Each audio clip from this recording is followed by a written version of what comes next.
तो चलो leet code का डेली प्रॉब्लम सॉल्व करते हैं। रोबोट कोलिजन्स, यहाँ पर हार्ड मेंशन है बट एक बार अगर हम क्वेश्चन समझ लेंगे तो हमें हार्ड लगेगा नहीं। तो यहाँ पर हमें बहुत सारे रोबोट्स गिवन है, उनकी पोजीशंस गिवन है, उनकी हेल्थ गिवन है और डायरेक्शन गिवन है कि वो लेफ्ट मूव करेगा या राइट मूव करेगा। अब लेट्स से कि जैसे ही हम कोई ऑन बटन दबाते हैं सारे रोबोट्स जो है सेम टाइम पे मूव करना स्टार्ट करते हैं विद द सेम स्पीड। तो ऑब्वियसली कोलाइड तो करेंगे अगर उनकी डायरेक्शंस डिफरेंट है। ठीक है, तो अब हमें बताना है कि एंड में हमारे पास कितने रोबोट सर्वाइव करेंगे और उनकी हेल्थ क्या रहेगी। हेल्थ के लिए हमारे पास दो कंडीशन रहेगी, या तो हेल्थ सेम है अगर दोनों रोबोट की, तो दोनों रोबोट जो है डिस्ट्रॉय हो जाएंगे।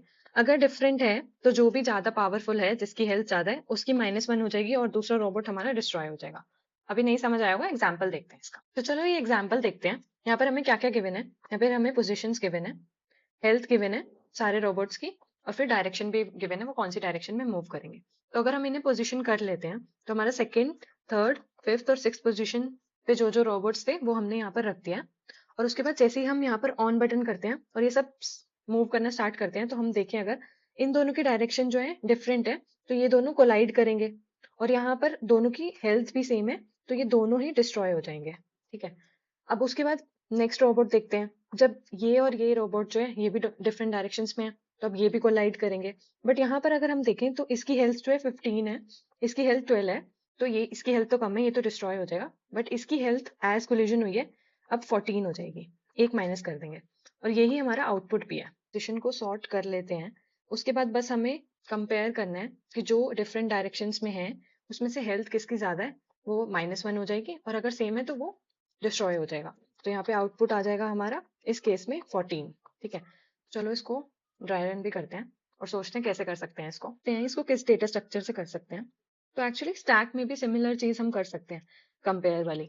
तो अगर हमने इन सबको सॉर्ट कर दिया है तो अब अगर हम आइट्रेट करें, लेट्स से हम राइट डायरेक्शन वालों को स्टोर कराएंगे स्टैक में और लेफ्ट डायरेक्शन वालों से कंपेयर करेंगे फिर। तो यहाँ पर क्या स्टोर हो जाएगा, सबसे पहले 2, 15 और ये राइट है। ठीक है, ये स्टोर करा दिया। अब हम नेक्स्ट पे गए तो नेक्स्ट भी हमारा राइट है, तो ये भी हमने स्टोर करा लिया, 3, 10 और राइट। अब अगर हम अगला देखते हैं तो ये हमारा लेफ्ट है। ओके, तो इसका मतलब इसका कोलिजन होगा राइट के साथ। तो अब हम देखेंगे कैसे हम स्टैक के पीक से कंपेयर करेंगे कि अगर डिफरेंट डायरेक्शंस हैं तो स्टैक को में से पॉप करा लेंगे। इसको हमने पॉप करा लिया स्टैक से और देखा कि दोनों की हेल्थ जो है वो भी सेम है, तो कुछ नहीं होगा, दोनों डिस्ट्रॉय हो जाएंगे, हम आगे मूव कर जाएंगे। अब हम नेक्स्ट देखते हैं जिसकी हेल्थ क्या है 12 और डायरेक्शन भी जो है वो डिफरेंट है। फिर से हमने स्टैक से पॉप करा लिया इसको और देखा कि दोनों में से हेल्थ किसकी ज्यादा है, तो इसकी ज्यादा है, 15 की ज्यादा है, तो हेल्थ इसकी क्या हो जाएगी 14।